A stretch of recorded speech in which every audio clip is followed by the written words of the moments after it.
Esse é o 2200G.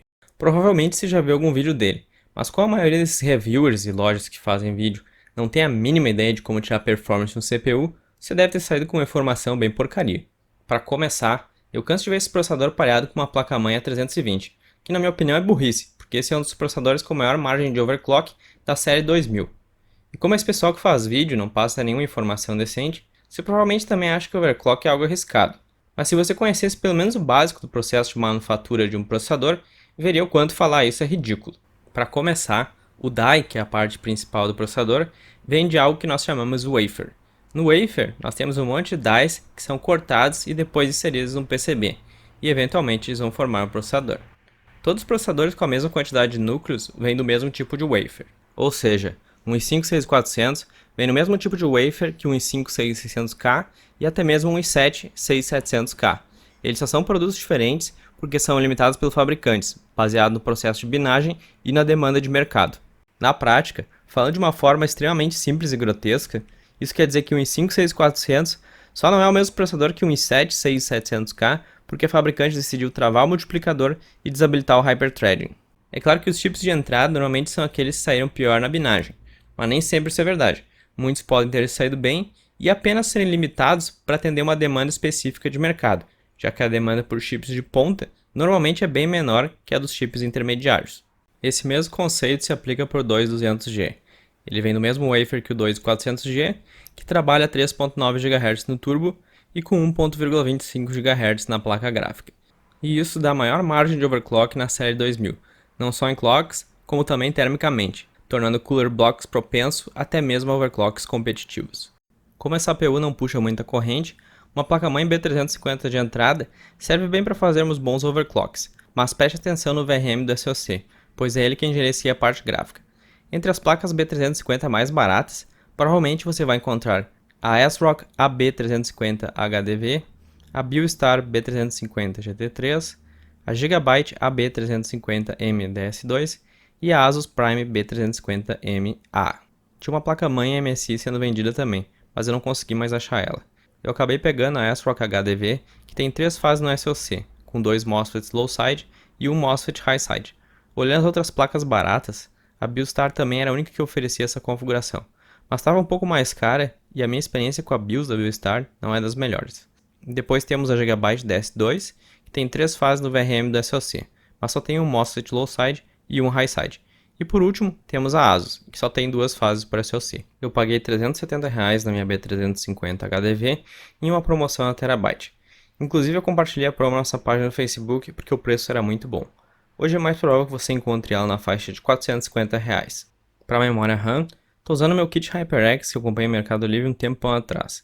São 2 pentes de 4 GB com perfil XMP de 2400 MHz a 1.2 V. As latências principais são de 15 e os chips que estão neles são Micron B-Die. Eu tenho outro kit idêntico que possui chips Hynix M-Die, que eu acredito que sejam os piorzinhos para overclock. Essa informação sobre os chips utilizados na sua RAM é importante, porque cada um tem propriedades diferentes para overclock. Só existem 3 fabricantes de chips: Micron, SK Hynix e Samsung. Cada fabricante tem um processo de manufatura que gira em torno de 3 a 5 tipos de chips. Marcas como Corsair, G-Skill e HyperX usam memórias compradas dessas fabricantes, fazem o processo de binagem e escrevem o perfil XMP. Você já reparou que as memórias mais lentas vêm com tensão de 1.2 V e que as memórias de velocidades mais altas vêm com pelo menos 1.35 V? Então o que será que acontece se você pegar uma memória de 2400 MHz e colocar ela a 1.35 V? Até quando será que você consegue subir o clock dela apenas ajustando os times? Em seguida veremos isso. Importante ressaltar que você nunca deve montar uma APU com apenas um pente de memória RAM. Em single channel, a APU é um desastre. Um kit igual ou semelhante ao meu deve estar custando na faixa de R$450. O 2200G utilizado está custando na faixa de R$500 a R$530. Esses são os principais componentes que você precisa para extrair 30% ou mais de performance que aquele kit Mortadella 4320 que indicam por aí. E a concorrência desse kit Mortadella normalmente é um Pentium com uma GT 1030, que se você tiver sorte vai ser a 1030 GDDR5. No fim das contas, com o Pentium sai mais caro, mas tem a performance melhor só por causa da GT 1030, já que o Pentium ainda é inferior ao 2200G. Mas o que nós vamos fazer aqui hoje é mostrar com uma noção básica de overclock você consegue brigar no mano a mano com a GT 1030 e, portanto, você consegue se virar nos gráficos integrados até conseguir comprar uma placa de vídeo que realmente rode todos os jogos com uma qualidade decente. Eu vou fazer uma passagem rápida pela parte de overclock, começando pela memória RAM. A primeira coisa que você precisa fazer é identificar os chips da sua memória RAM. Você pode fazer isso usando programas como o Typhoon Burner. Aqui na direita conseguimos ver que eles são fabricados pela Micron e o tipo é BDI. Agora que temos essa informação, podemos utilizar no DRAM Calculator. Aqui, vamos escolher a velocidade que desejamos usar e se essa é a sua primeira vez, eu sugiro que fique em 3000 ou abaixo porque alguns chips têm dificuldade de subir clock. Você vai ler o perfil XMP delas e colocar em Calculate Save. Aqui ele vai informar latências sugeridas para você utilizar na BIOS e também a tensão. Eu sugiro usar direto 1.35 volts para qualquer velocidade acima de 2666 MHz, já que é a mesma coisa que qualquer outro kit de velocidade alta também usaria. Se você não conseguir estabilidade, você pode tentar subir a tensão até 1.4 volts ou diminuir um pouco a frequência e manter os mesmos timings da velocidade mais alta. Se você não tiver certeza do que está fazendo, evite subir a tensão acima de 1.4 volts. O overclock de processador não é tão importante agora, porque estamos com uma placa de vídeo muito fraca. Portanto, 3.8 GHz é mais do que o suficiente. A BIOS por padrão seta o V-Core em 1.4 volts, mas 1.35 deve ser suficiente e nos dará uma maior margem térmica para trabalharmos o gráfico integrado. Tanto o overclock do CPU quanto do gráfico integrado também podem ser feitos pelo Ryzen Master. Normalmente eu deixo com base na BIOS 3.8 GHz para o CPU e 1.5 GHz para o gráfico integrado, depois afino um pouco mais no Ryzen Master dentro do Windows. Notem que como essa placa-mãe não tem Load Line Calibration, as tensões caem bastante sobre carga, então a tensão base precisa ser um pouco mais alta para lidar com esse V-Drup. Lembrando que o que mata o chip é a corrente e não a tensão, e a corrente só aumenta sob carga. Portanto, se alguém usa uma tensão como 1.5 volts, mas tem um V-Drup grande sob carga, como por exemplo que caia para 1.3 volts, ela vai ter uma durabilidade maior do CPU do que alguém que usa 1.4 volts com um Load Line Calibration alto que mantém o CPU em 1.4 volts durante a carga. Esses são conceitos simples que normalmente as pessoas não entendem e ficam comparando o que está configurado na BIOS ao invés de comparar o que realmente acontece sob carga. Aqui nesse exemplo, nós temos a tensão do gráfico integrado, que na verdade é a mesma tensão do SoC, setada em 1.225 volts. Percebam que durante o teste stress do ForMark, ela está na verdade trabalhando na casa de 1.13 volts, uma diferença de aproximadamente 90 mV. Conforme vamos subindo a tensão, nós continuamos vendo essa diferença.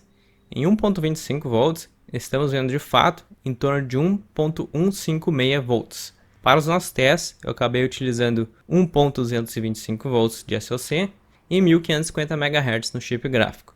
Notem que essas tensões variam de acordo com a qualidade do seu chip, mas eu acredito que pelo menos 1.5 GHz deve ser possível em qualquer 2200G. Apesar do V-Drup grande, eu aconselho não exceder 1.25 volts no SoC, a menos que você realmente saiba o que está fazendo. Como a intenção do nosso vídeo é comparar a performance do 2200G com a GT 1030 GDDR5, nós utilizamos o próprio 2200G como CPU, incluindo o overclock no CPU e nas memórias. A ideia aqui é fazer uma comparação justa, por isso deixamos o Pentium, que normalmente é indicado, de lado. Nosso primeiro teste é com o PUBG, o game mais jogado na Steam. Estamos rodando ele em Full HD, com a escala de resolução em 70% e o preset muito baixo. Eu optei pelo Full HD aqui, porque a única forma de ficar a casa 60 FPS no PUBG seria em 720p no muito baixo, onde o gráfico fica tão quadrado que para avistar um inimigo acaba se tornando muito difícil. Portanto, eu achei que comprometer o FPS para conseguir uma nitidez melhor era a melhor opção aqui. Como vocês podem ver, a diferença do 2200G com overclock e sem overclock é de em torno de 10 frames por segundo. E como estamos na casa dos 40, isso acaba representando um ganho de 37%. Também podemos ver que a GT 1030 GDDR5 está praticamente pau a pau com os gráficos integrados 2200G overclockado. Eu optei por testar o PUBG nessa parte onde existe bastante vegetação, porque foi um dos locais do game que eu achei que utilizava mais a placa gráfica. Também fiquei com a impressão de que o modo replay normalmente reproduz com um FPS um pouco mais baixo que acontece quando estamos jogando online. Alguém também tem essa mesma impressão? Me avisem aí nos comentários abaixo. Em relação ao 2200G original, que representaria aquele kit Mortadela 4320 que vem por aí, tivemos um ganho de 11 frames por segundo. Já a GT 1030 ficou pau a pau com a APU overclockada, apresentando um ganho de apenas 0,4 frames por segundo. mas no 1% low nós vemos uma diferença mais significativa, de 5,1 frames por segundo.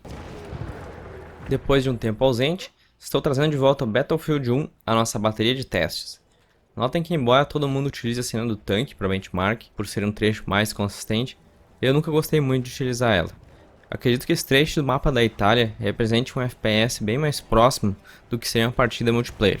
Em relação à consistência, posso dizer que apesar da aleatoriedade de spawn dos inimigos, conseguimos sim resultados consistentes se dermos pelo menos 5 passadas por configuração. Podemos ver que, com overclock, o 2200G tem uma pequena vantagem em relação ao 1030 aqui, o que não é uma surpresa, visto que as GPUs da AMD normalmente têm uma boa performance com Frostbite, que é a engine do game. Com overclock, a APU ganhou aproximadamente 13 frames por segundo, passando fácil a GT 1030 tanto na média quanto no 1% low. Vamos agora para o CSGO, que é o segundo game de tiro mais jogado na Steam. Estamos rodando ele em Full HD, no preset baixo, com o shader em alto, que normalmente é o que se usa para jogar competitivamente. Aqui novamente vemos uma grande diferença com overclock. O ganho fica em torno de 36% em relação à APU rodando em estoque. Notem que na parte da fumaça, a APU em estoque fica inclusive atrasada em sincronização em relação a ela com overclock e a GT 1030. Normalmente as GPUs da Nvidia têm vantagem nesse game, principalmente em relação à otimização do uso de CPU em função dos drivers. Notem que apesar do uso de GPU ser praticamente igual entre todos, a forma multithreaded em que os drivers da Nvidia trabalham permite que o CPU seja utilizado muito melhor, chegando próximo ao 100%, enquanto na APU da AMD ele fica na casa de 50% em função da natureza single-threaded do driver e da arquitetura da AMD. Nos resultados, vemos um ganho de 36,3 frames por segundo com overclock e 47,3 para a GT 1030. Observamos um escalamento semelhante no 1% low. Nosso próximo game é o Rainbow Six Siege, o terceiro game de tiro mais jogado na Steam.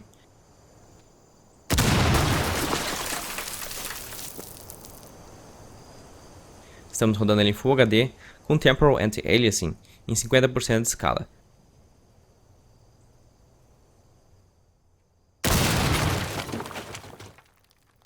Aqui podemos perceber uma vantagem significante para a APU com overclock, novamente com ganhos na faixa de 36% em relação à velocidade de estoque.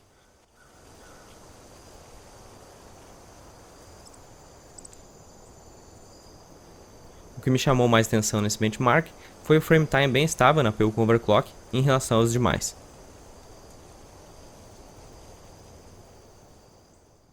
Nos resultados, temos um ganho de 17,2 FPS para a APU com overclock e 10,5 para a GT 1030. O 1% low me chamou a atenção pela estabilidade do frame time quando a APU recebe overclock. Nosso próximo game é o Shadow of the Tomb Raider. Estamos rodando ele em 720p no preset baixo utilizando o DirectX 12. Esse benchmark é um pouco longo e eu medi ele inteiro, mas optei por mostrar apenas esse trecho final para que não ficasse muito comprido. Também dei uma acelerada para que ficasse abaixo de 1 minuto. Aqui, nós vemos uma vantagem para a APU com overclock, acredito que principalmente em função do DirectX 12, que quando é bem implementado, consegue sair uma melhor performance das GPUs da AMD. Outras APIs como o Vulkan, normalmente também conseguem sair uma boa performance das GPUs da AMD, mas infelizmente ainda são poucos os games que utilizam APIs de baixo nível, especialmente com uma boa implementação. Notem que aqui, a diferença do overclock é vital para que se consiga uma experiência acima de 30 frames por segundo. Nos resultados, vemos um ganho de 10,3 FPS para a APU com overclock.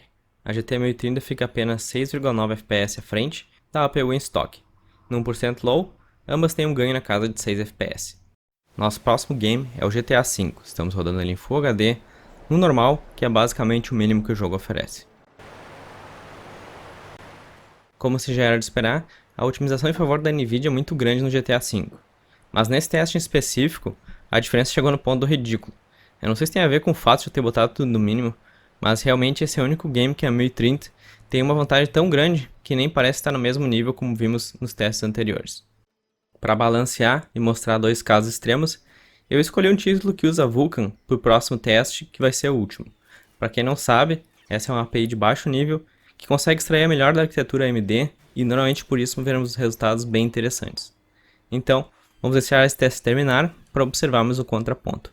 Na média de frames, temos aproximadamente 16 frames por segundo a mais para a APU com overclock e ridículos 42,8 para a GT 1030. O 1% low teve um escalonamento bem semelhante. You think Your hero, William Jones. Nosso último game é o Wolfenstein 2, New Colossus. Estamos rodando ele em 720p, no preset baixo. Esse é um game que utiliza Vulkan, que é uma API de baixo nível. Aqui, a diferença chega a ser mais ridícula que no GTA V, mas dessa vez em favor da APU da AMD. Com Overclock, vemos uma diferença que é maior que o dobro, na média ela fica em 114% à frente em relação ao GT 1030. Sem Overclock, essa diferença baixa para 61%. I shall put you on international television. Essa cutscene é bem pesada na placa gráfica, pois durante o tempo que joguei o game na APU, foi muito difícil ver ele cair de 60 frames por segundo. Mas aqui sequer ele conseguiu bater isso. Como esse é um teste de GPU, eu julguei esse um bom lugar para medir uns performance, visto que é um cenário controlado. Infelizmente, existem poucos jogos que utilizam Vulkan, o que é uma pena, porque é uma API que consegue fazer um bom uso de computação assíncrona e outros recursos que normalmente não são utilizados em DirectX 11. Esse game também é o primeiro a utilizar a tecnologia Rapid Packet Math, que acelera a computação FP32, que é um dos recursos que foi disponibilizado na arquitetura mais recente da AMD. Nos resultados, podemos ver que esse é o único game em que a APU sem overclock, que nós estamos utilizando para representar aquele kit Mortadella 420, ficaria à frente da GT 1030. A vantagem fica em 12,9 frames por segundo. Com overclock, essa vantagem fica mais que o dobro, em 29,9 frames por segundo. No 1% low, a situação não é muito diferente.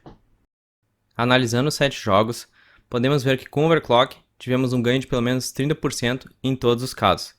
E esse 30% é muitas vezes o que vai fazer a diferença entre algo que dá para jogar e algo que não dá. Para vocês terem uma ideia, na maioria dos jogos, onde a VRAM não é o limite, uma 1050 Ti fica em média apenas de 7 a 15% acima de uma 1050 normal.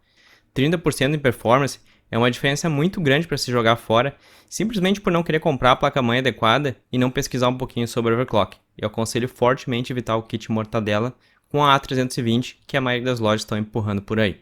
Comparando com a GT 1030 GDDR5, podemos ver que com overclock conseguimos brigar no mano a mano com ela, levando vantagem no BF1, Rainbow Six Siege, Shadow of the Tomb Raider e Wolfenstein 2. Sem overclock, a APU não tem condições de brigar com a 1030, salvo raras exceções de jogos extremamente otimizados como Wolfenstein 2. Como o 2200G tem ficado aí na mesma faixa de preço de uma 1030 GDDR5, fica difícil indicar essa placa. O mais sensato a fazer é partir direto para uma GTX 1050, que na minha opinião, junto com algumas placas mid-range usadas, é o mínimo necessário para se jogar com alguma dignidade hoje em dia. Se vocês curtiram o vídeo e querem aprender mais sobre hardware, inscreva-se no nosso canal e toque o sino para receber notificações de vídeos novos. Considerem também ser um apoiador para que a gente consiga manter o nosso trabalho. Se vocês acharem um erro no nosso teste, entre em contato com a gente, porque a última coisa que eu quero é repassar desinformação. Valeu pessoal, até a próxima!